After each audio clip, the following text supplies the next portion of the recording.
Oh, okay, I forgot to tell you. All of you are going to be world famous because we usually share this with everybody. Now, can you see my screen now? Yep. Yes. Yeah. You like it bigger or small? This is okay, no? Yeah, it's okay. Okay. So as you know, I'm the principal mentor and program coordinator of MultiPOD Mentoring. I'm a physician originally, specialist in infectious diseases, community health, and I was the head of the AIDS program for the Americas for about 20 years. I worked for the Pan American Health Organization for 30 years. That's the regional office for the Americas of the World Health Organization. Can you hear me? And I have worked for more than 50 years. So what I can transmit to you and to my mentees is the experience of working and visiting 65 countries and traveling 2.5 million kilometers in 20 years, much more if we take the 30 years. So I have met thousands and thousands of people, and I'm going to tell you why you are in the program, okay? You don't know that. This is the agenda for today. I'm going to tell you about all of you, the class of 2022. And then we were thinking about dividing you into 3 groups of 4 people. But instead of that, we are going to try to answer these questions together. Pathway, opportunities, and decisions. The name of MultiPOD. The Mentees Forum is going to be opened by Christos. And then after we talk, we may have an opportunity to say our last comments, make our last comments, and then we'll finish. I want to let you know that on the 22nd, well, just this morning we had a meeting with mentors, but on the 22nd, Friday the 22nd, at 12 noon Washington time, which will be 6 p.m. Central Europe, we're going to have a mixed webinar with mentors and mentees. And that will be an opportunity to have an intergenerational exchange of ideas. Okay, so let me continue. This is the agenda for today. Meaning of MultiPOD, multiple pathways, opportunities, and decisions that you are facing now and in the future. And this is the important part. Your mentor, is there to give you some orientation about possible directions for your career. Opportunities, your mentor can help you. He or she is not responsible for finding the opportunities. She or he can help you with the networking or a new concept, which is net weaving, so that you can establish a wider net of people that can work with you and help you, and that you can help. And finally, decisions. Once you have 2 or more options, how do you make a decision? So that's the main idea of the program. This is not an academic program, not a needs-based program, but an impact-based program. Because we know it's not only a hope, it's an expectation. And in sometimes the knowledge that you in your lives are going to make an impact on global health, social development, or environmental protection, or all of them at the same time. These are the 2 objectives of the program. The first one has to do with you, because this is your program. This program is for you, not for the mentors. Although you are going to train your mentors, you are going to help them develop more experience mentoring. So it's a 2-way interaction with your mentor. Don't be modest. For me, I had no idea about gender issues. I had no idea about what the European Parliament was, but one of my mentees from China was doing a thesis writing a thesis on gender discrimination at the European Parliament. So she taught me so much about gender issues that I still don't understand too well, and the European Parliament. But the second objective is what I really want us to do, perhaps with 5% of you, I don't know how many, is to create a critical mass, a collective intelligence, a network that will be able to work not only among young people, but having also other generations. I am from World War II, from the silent generation. Again, my joke that Anaili has already heard many times is not that I fought in the Second World War, but that I was born at that time. And we have all the way to Zoe and Anaili, which are Generation Z, Generation Z. So we have a very, I mean, we represent, I don't know, 80 years or more. And I invited as an honorary mentor one cousin of mine, and she's 97, and she accepted. So we'll have also somebody from another generation. This is the class of 2022. This is one of the smallest classes that we have had. The reason for that is because at the admissions committee, we had 2 mentees, 2 former mentees, 2 mentors, myself, and the assistant coordinator at that time. And you know what? The mentees were very tough. So we accepted only 60% of the applications. Usually we accept about 80. So this is important because you were accepted into the program, not because of what you are going to learn, but what you are going to teach us.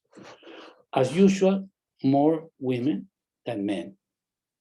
And that is what is happening. More and more young women are getting into these fields, not because only they have more opportunities, because they want to. Because they want to. And that speaks of the future of the planet, because women are going to have a different approach. Women don't like violence and war. And you will see that the 7 countries that started controlling the pandemic before anybody else had a president or prime minister who was a woman. Okay, so they care. Thank you. Men, Innocent, you and I were just here as visitors. They are the ones who are going to decide our future, fortunately. Of the 49 mentors, this is the first year we have more female than male. When I started the program, I invited my friends, the All Boys Network, and we are 90% men. But then, since we have so many women, we try to get as many women as possible. And finally, we have almost 60% this year.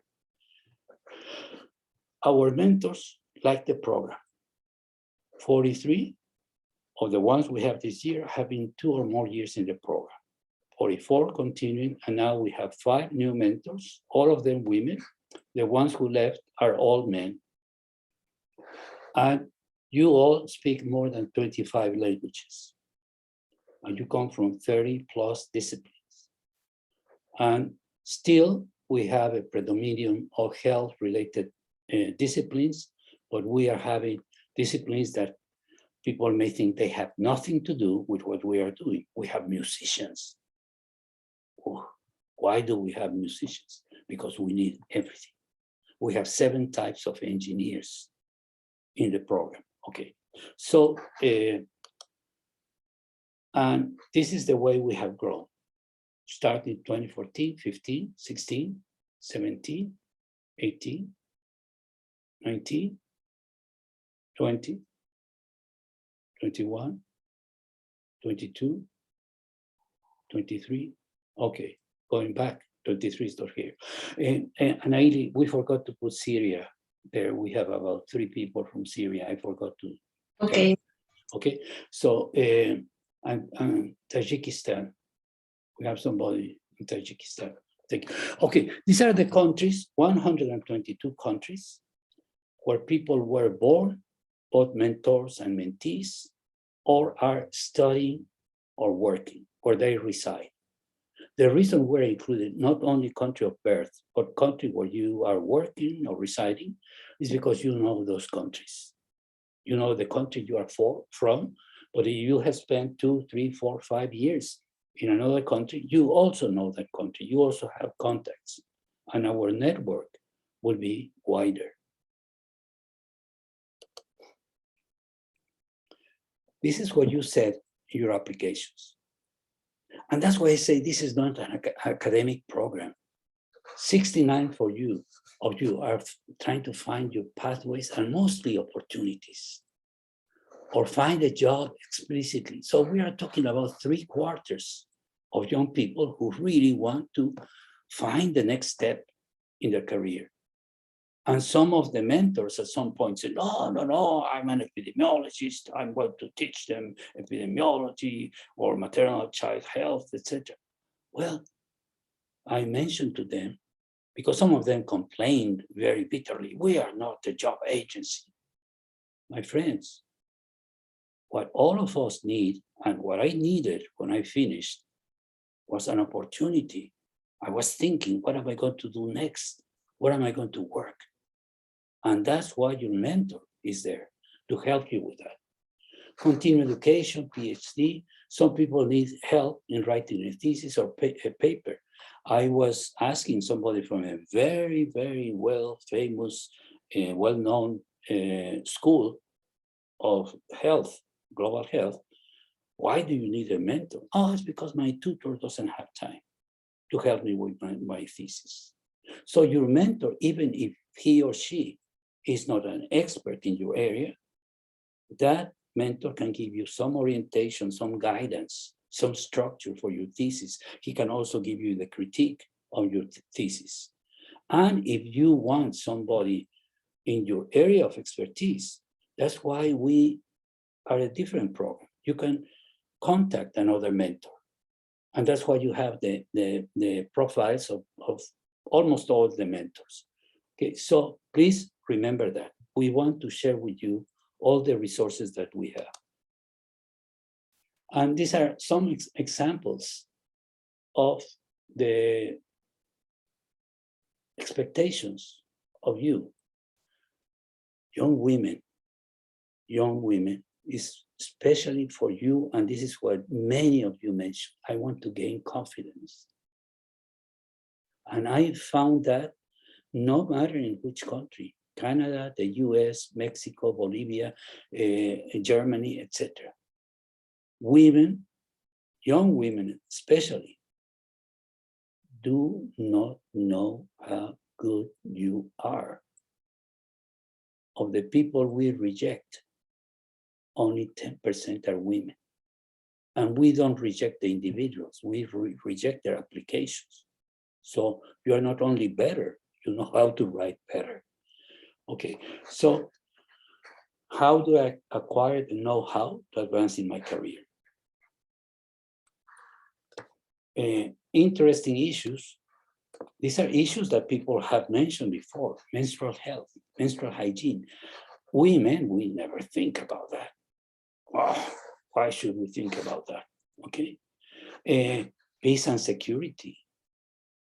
How do we achieve that? One person wanted to do smartphone addiction in children, the brain drain, water scarcity, some of the usual ones. But what really surprised me is that many people, and I would say many, were interested in an issue that had nothing to do with their academic background, or very little to do with their academic background. We have about 12 dentists, and the dentists, all of them, want to work in the political field, or somebody's in the area of development, etc., etc. So do not think that only what you learn at school is what you are going to do in your life. And this is why you were chosen. selection. We consider you the best among your peers. And you are very modest and say, I don't like comparisons. My friend, comparison is the basis of what we do in life. Comparison is the basis of science, is the basis of epidemiology. It's what you do constantly with your intelligence. You are comparing all the time. You are the best among your circle of people, friends. The qualities that you have is you are above the ordinary. None of you, my friends, is ordinary. Not a single one of you. And you also are unique. And in our applications, we take into account, of course, your academic background, how good you were, summa cum laude, etc., and your professional, you were working in China and in Bangladesh, etc., etc. But we are also looking for your talents. We have a very smart woman from Romania, IQ of 145, but she was also the national champion of judo in her country. We have Noela this year, who is the captain of the volleyball of Madagascar. We have somebody who climbed to the second cabinet of the Mount Everest. So you are more, and we're interested in you as people, as a person, not only as somebody who's going to work in this area. And this is what we want from you, that you are going to be useful. I don't care if you are not happy, but you are going to be useful for society and for the world. You are going to achieve the best possible results, and you will be successful, accomplished by societal, institutional, and personal standards. What I mean by that is, oh, I love my job. I love my work. Go beyond that. Be proud of what you do. Be proud of what you do. That's what I want. That's what we need. Now, what about your mentor?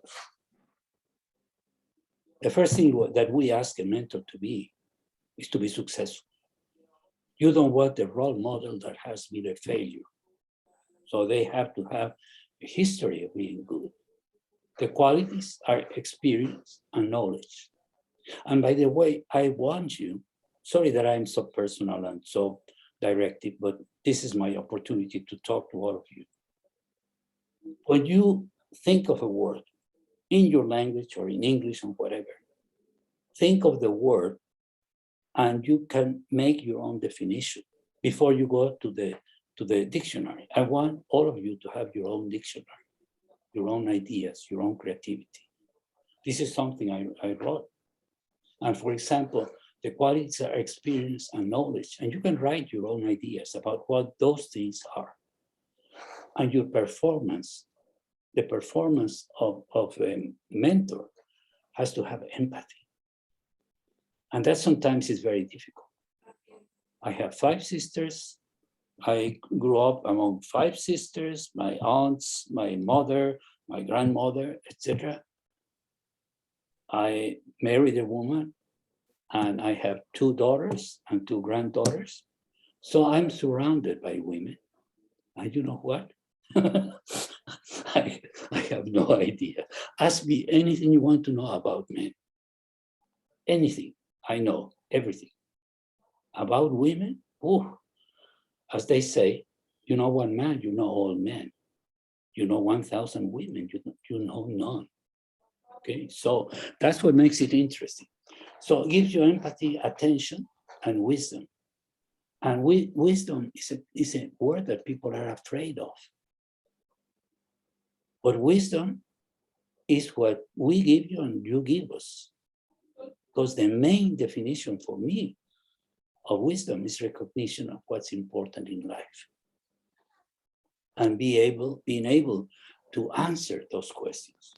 Or more than answer, to pose the questions that are important. Our areas of mentoring, I call them curriculum for life. Because if we have 7 sessions or 20 sessions or 30 sessions. What we want is for you to take out the lessons that are going to be useful for you for the rest of your life. And the lessons that you are going to be learning and the lessons that you're going to be teaching other people. Personal growth, know thyself, and many other things that you see here. Professional development is a big one. How to look for a job, write a high impact resume, give an attention getting oral presentation. You need to learn also how to conduct a meeting, how to get something out of a meeting, not just go there and that's it. I force my young mentees, whenever they go to a meeting, an international meeting, I force them to ask a question. And they don't want to do it, but they do it because I sit beside them. I say, now you're going, any question, and you can rehearse, etc. Because I want you to be seen. It's not who you know, but who knows you. Oh, you are the woman who asked that question. Blah, blah, blah, blah. Then you have an opportunity to talk a little bit more about that. And finally, technical and scientific knowledge. This is what you give your mentor. I had a Canadian medical student, and I graduated in 69, 68, 69 from medical school. So what I know is old, although I practiced until 84. So this is important. Now, pathways, opportunities, decisions. This is what we need to talk about today. And I'm going to let Chris to tell us a few words, but the three groups that we wanted to have was one group to talk about pathways, another about opportunities, another one about decisions. And you know why? Because you are not passive, because it is your life, my friends. The mentor is not going to make your life for you. So you have to think of your pathways, and the mentor will help you with that. Your opportunities, the mentor will help you with that. Your decisions, the mentor will help you with that. But in the last instance, you are in charge. Okay, Christos, please, I stop the sharing and you have the floor, my friend. Thank you so much. And thank you for this insightful presentation as well. First of all, I would like to welcome you all and to wish you a very fruitful and pleasant time in this mentorship program. And from my experience and from the fact that after almost 2 years I'm still here, you understand that probably it's something good and something that worth your time and attention. So I have summarized my story in 2 points, and I will let you know how this MultiPOD mentorship came into my academic or advocative pathway, how it helped and what is the status now, and then you are welcome to ask questions if you want. So we are traveling 2 years ago. The COVID-19 pandemic has started. At that time, a friend sends me a link that here is a program and you might be interested to apply in this. I have a lot of time because it's the first stage of COVID and all school and everything is suspended, so I decided to apply. Of course, I didn't decide to apply in other programs, and I decided to apply in this one specifically because I already had an interest in public health, global public health. I didn't have, I had some input and insights on this from my school. That's how I got interested in this. But I can't say that I was able to get involved in relevant research or relevant activities in my school at that time. So I was seeking for some opportunity to be involved in this, learn more from this, and potentially do something in this field. So I filled the application, I waited, and then a positive result came, and I was matched with Dr. Rafael Mazin, who has been a senior consultant of the PAHO WHO, the Pan American part of the WHO, and specialized in the sexual and reproductive health. And this was not a common interest at the time. I knew really few things about this, and my interests were mainly about medical humanities, history, probably infectious disease and neurodegenerative disorders, and how do they interrelate with public and global health. To be honest, at the time, I didn't know if there is really a difference between public and global health, or people just use them interchangeably. So we had a meeting soon. He proposed to have a meeting, and it was a very insightful meeting. It was not a meeting with a specific agenda to discuss, we are going to do this and this and this in the next 3 months, and then after achieving this, we are going to do this and so on. But it was a meeting that each of us narrated their story and how did they reach their current status. It was a lesson itself because I heard how he started from a medical student, as I was at that point, then decided to specialize in a clinical specialty, but then switched to public and global health, and finally ended up from Mexico to Brazil and then the United States in Washington, where he met Dr. Zacharias, as far as I know. So that first meeting was about building trust with the mentor, and knowing what your mentor has gone through, knowing more or less how he works, and having the confidence to approach your mentor for future collaboration in things that you are interested in, or in things that you will have already discussed. So some time later, at the time I was also an ambassador of the Association of European Cancer Leagues for Greece in Europe. And there we have a construct called the European Code Against Cancer. It's 12 items of prevention that people can use to decrease their cancer risk by 50%. This is proven and by published study. And as everybody at the time, we wanted to write how this adapts to the COVID situation, because that was a trendy topic. And we sought some mentorship, some guidance in this effort.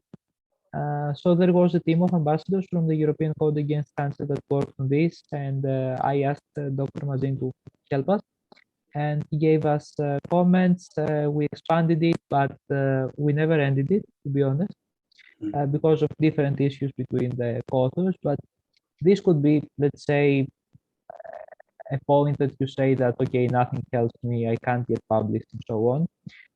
But it is important to know that there are many papers or many efforts that don't lead somewhere. They probably lead to some knowledge and experience gained, but this is not the point. The point is that later on in Greece, we had a very big debate about religion and health. So although it was not his area of specialization, it happened that I discussed it with him, and together with some friends from Greece, we put a paper that discusses this interconnection between health and religion, and actually proposed the term of or the concept of religious health, spiritual health, and how can the COVID-19 pandemic help advance this. That was not something that I was taught in school. To be honest, many people in Greece were, the problem was, were hesitant to write about this because they could be labeled as, let's say, very religious or anti-scientific and so on. And a person, my mentor, from a different cultural background, a different religious background or non-religious background, step into, gave us very structured guidance, and the paper was published, and many people in Greece liked it at the end. So that was a very fruitful exchange. And then he also helped us with other papers. I want to expand on them. I wanted to stress this because of the nature of the topic. Another aspect of our collaboration was that I was involved in some conferences, especially in the Beyond Science Initiative conference in Canada. I was organizing a public health session. In the first year, I invited him, and he talked about the concept of syndemic, and the people there liked it so much that next year they wanted again to have this session, and it was a bigger session, not just a talk. So we had Dr. Zacharias in this as well.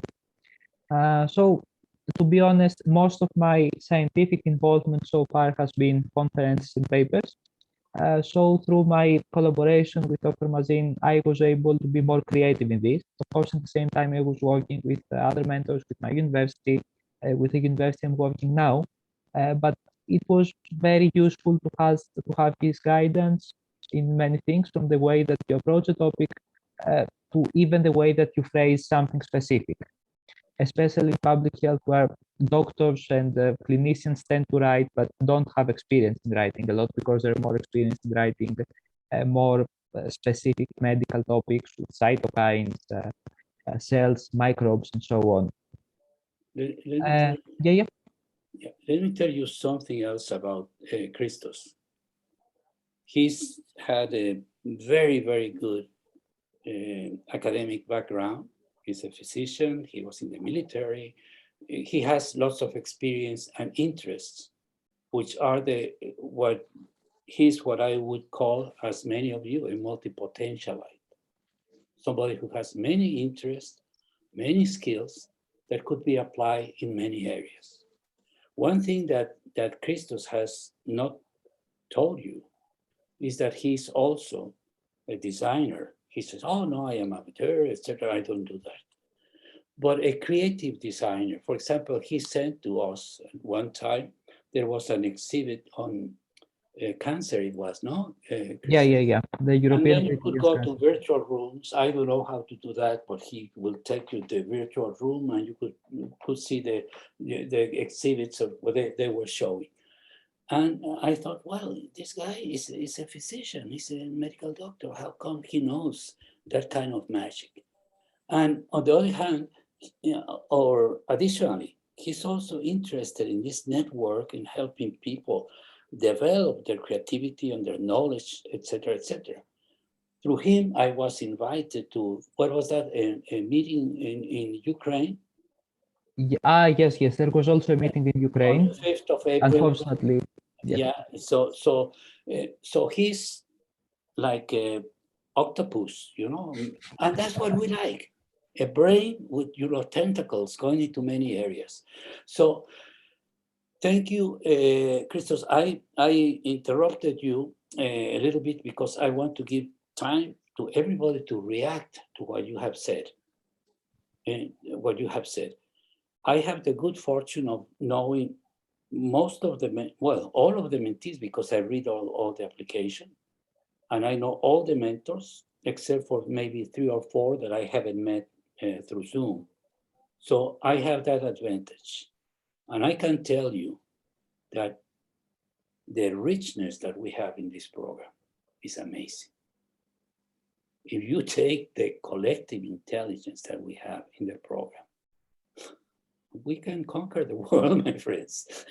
We can not conquer the world, but make the world a much better place. Okay, and you're in charge of the 21st century and the planet. We are on our way out to another planets, but you are here. You will take care of the countries and the earth. Okay, so let me open this, and please don't be shy. We want to listen to your voices, everybody. In previous meetings of Mentees, I have left so that you can talk among yourselves. And perhaps I will do that now so that you have the freedom to talk. And then when Anaili lets me come back, we started late, so we will have about 15 minutes, and then I will give you some conclusions. But I will leave you for 15 minutes to talk about what you want to talk. Okay? Since it's a recording, I will listen to what you said afterwards. But I want you to feel free to talk about whatever you want to talk. And Christos, you can be, the conductor or the coordinator, moderator. And Anaili will be there to make sure that you have your microphone, etc. Anaili, is that okay? Yeah, just one question. There will be 2 groups, or do you want me to? No, everybody's got to be together. Because, okay, because there are only seven people. Okay. 8 people. I'm going to leave you because I'm also dog sitting and I need to give a dog a little bit of food. My daughter went to the beach, and I'm going to take care of the dog. Just a moment. Okay, so I leave you and I rejoin you. Let's say right now is almost 10 to the hour. I'll join you at 10 after. Okay, thank you. Bye-bye. Okay. Okay.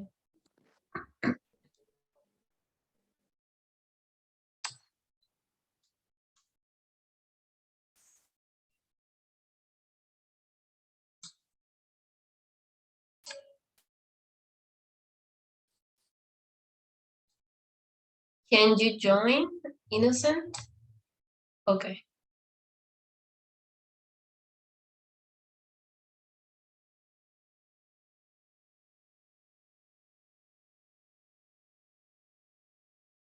Now you can, yeah.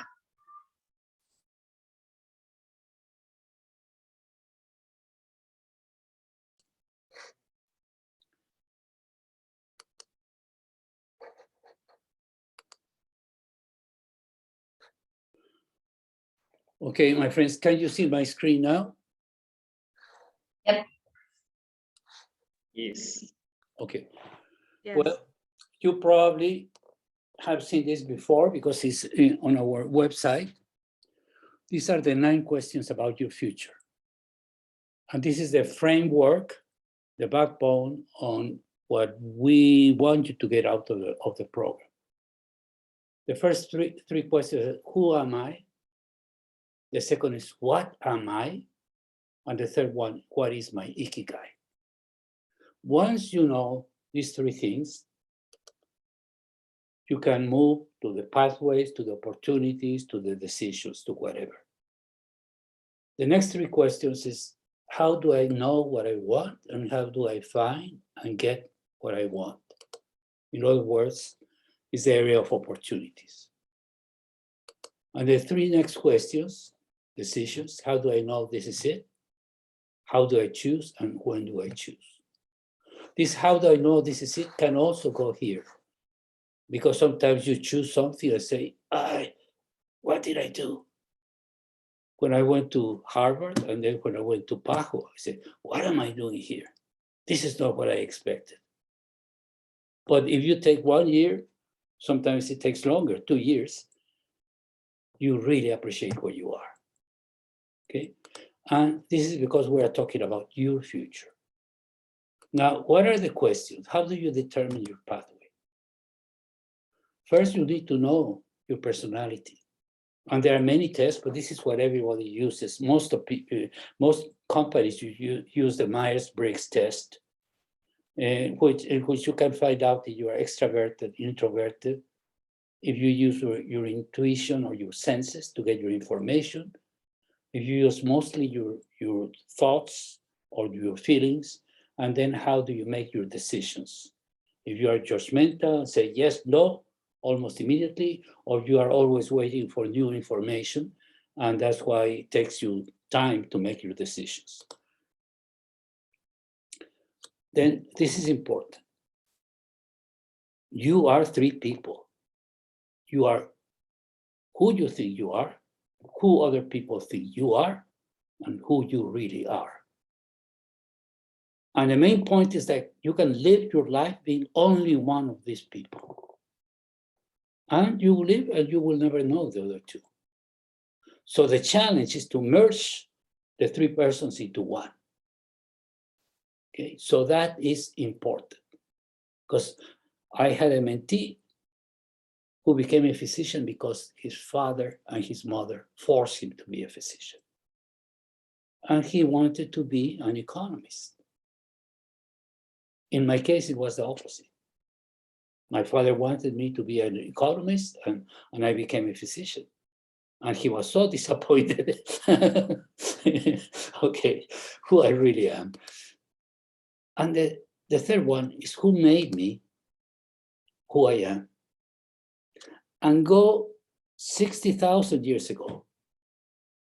when we all came from Africa and our genes and everything, what was your background? You can go to your parents, your grandparents, etc., your family, people who had an impact on you, where you grew up, your culture, your nationality, whatever, your preferences. But you are a sum of many things that happened before you were born or when you were growing up. The second point is, what am I? And here is something that is really, really important for you. I had never doubt. I was a medical student, and then I was a doctor. And then I was, a public health specialist, international health, etc. For you, sometimes it's difficult to introduce yourself. And that's why your mentor can help you. What do you say when you meet new people in your business card? Your profile in LinkedIn is very important.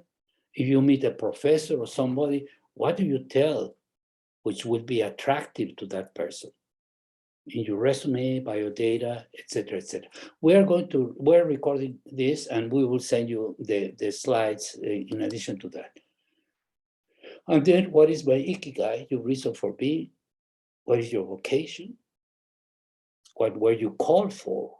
Or two, what is your passion? What is who you really love?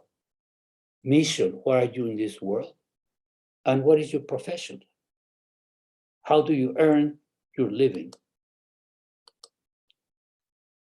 And this is the ikigai. You can look at that later, but in the center is where you have your ikigai.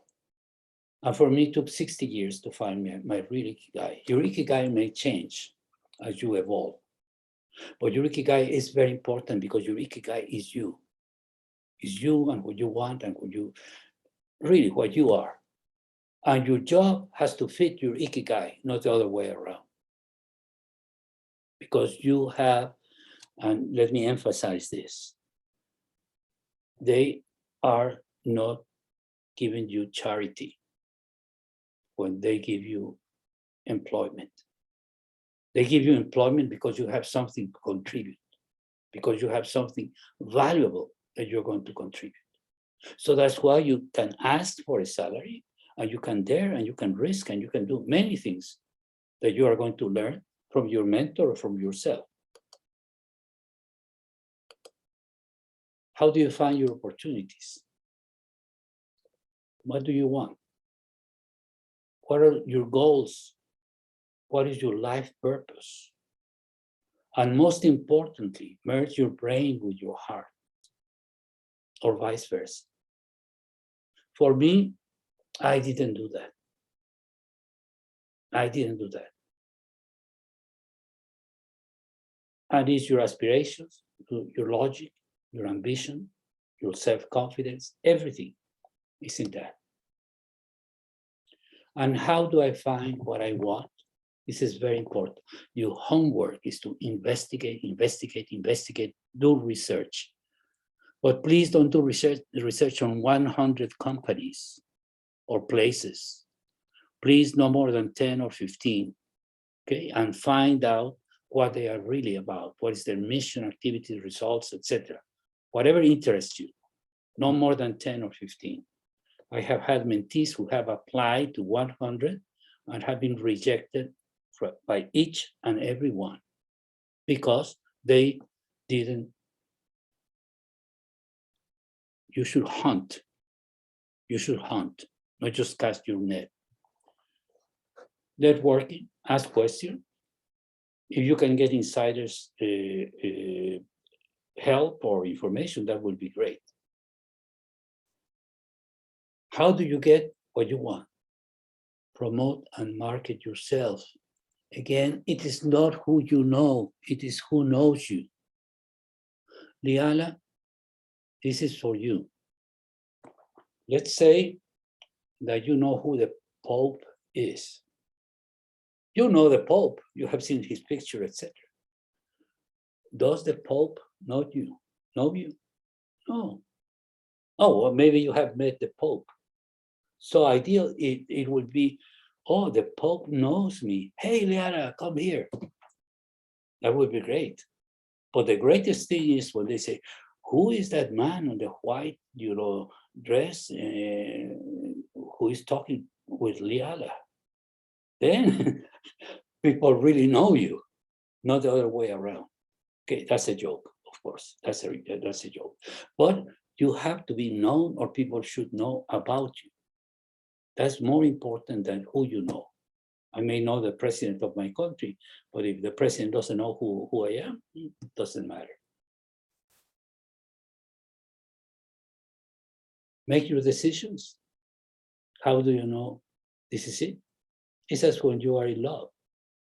That thrill, the butterflies, a little bit of fear, elation, and you recheck your ikigai at that time. You don't do more research on the place that you really want to work in. How do you choose? Match the organization with your ikigai as much as possible, not the other way around. You can use logic and make a decision matrix, the factors most important to you, and you can learn how to do that. But ask yourself, ask your mentor, ask your friends, ask your family. And many times I tell them, go with your heart. One of my daughters, and I shared this with you, he was very smart, and she was accepted at 2 universities for her master's. And in one of them, her career would have been organizational behavior, organizational development. He could have been a consultant, and fine. But she always wanted to be a writer. And she was accepted in a very, very nice program, the best here in the US. And her mother, I always blame women. Women were innocent. I always told her, no, not Karen, you need to do this, and you need to earn your living, and you need to do that. Well, I said, go with your heart. And now she's a very well-known playwright in the US. So this is what I mean by that. Follow your heart and merge your heart with your brain. It is your life and it is your decision. Nobody else's. It is your decision. Don't let anybody force you to make a decision. This is the final slide. I can tell you where you are and why I dare you to have you in the program. Because we know we are successful. And what we want is for you to be successful. The first 2 bars are the subjective opinions of mentors and mentees about the usefulness and effectiveness of the sessions and the program. And you see there are about 90 or, yeah, close to 90 or very 89, 90, 93. The second 2 are the objective criteria. Is the people who got a job and the people who were admitted into an advanced academic program, depending on what they wanted. So these are the subjective criteria. About 2/3 of the ones who wanted the job, not 100%, but it's better than 20% or 0%.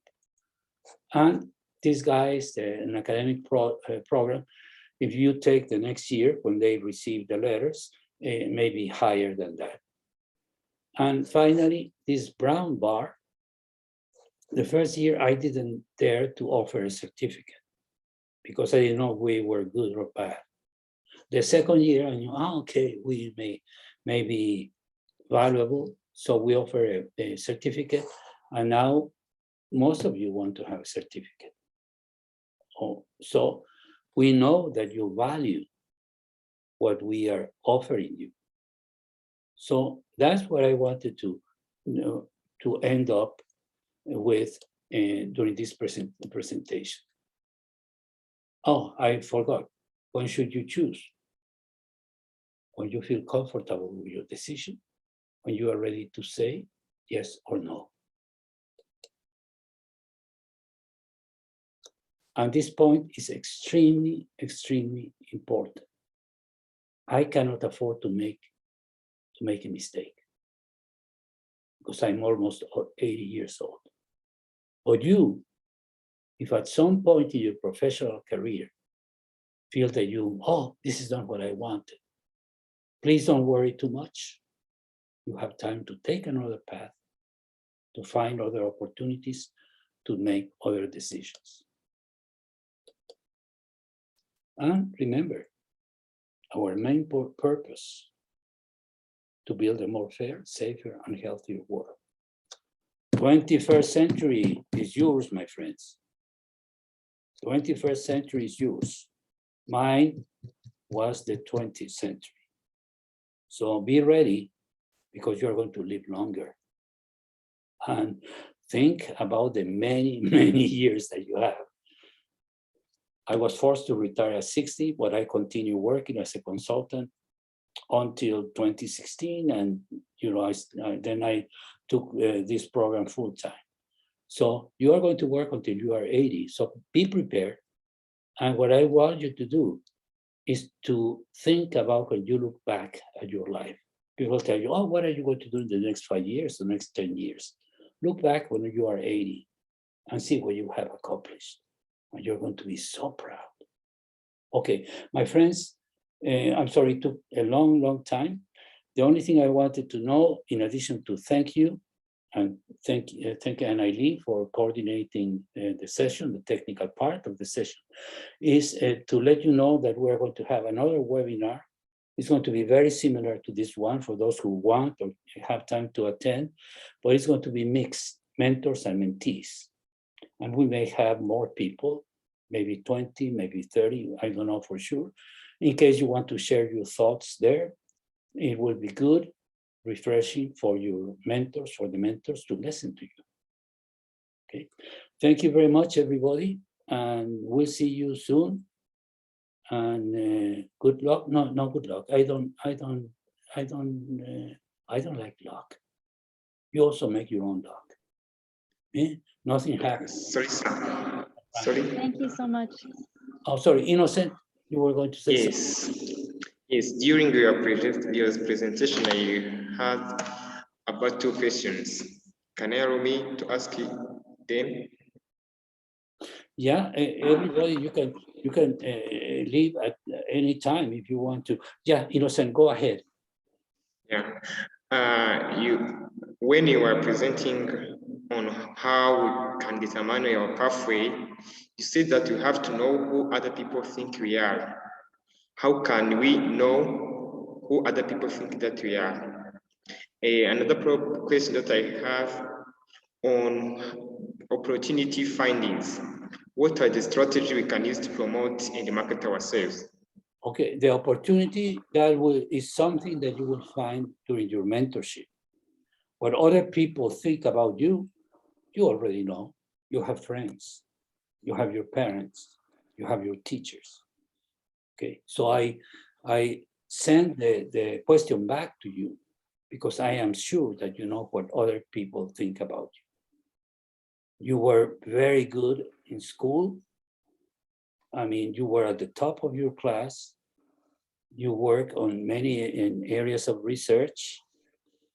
What was that, biochemistry or something like that? So you are good, my friend.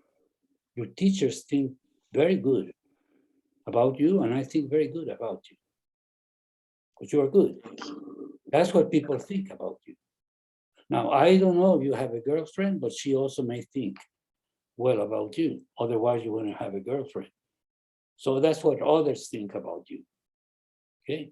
So, and you will find out who you are. Thank you so much. Okay, everybody. Thank you very much. Thank Marwa, you. Laila, Christos, Thank you. Innocent, Thank you. and the rest of the people have left, but have fun. Oh, Noela. Okay, we'll see you soon. Okay? Take care, my friends. Yeah. Okay. Thank you. Bye-bye.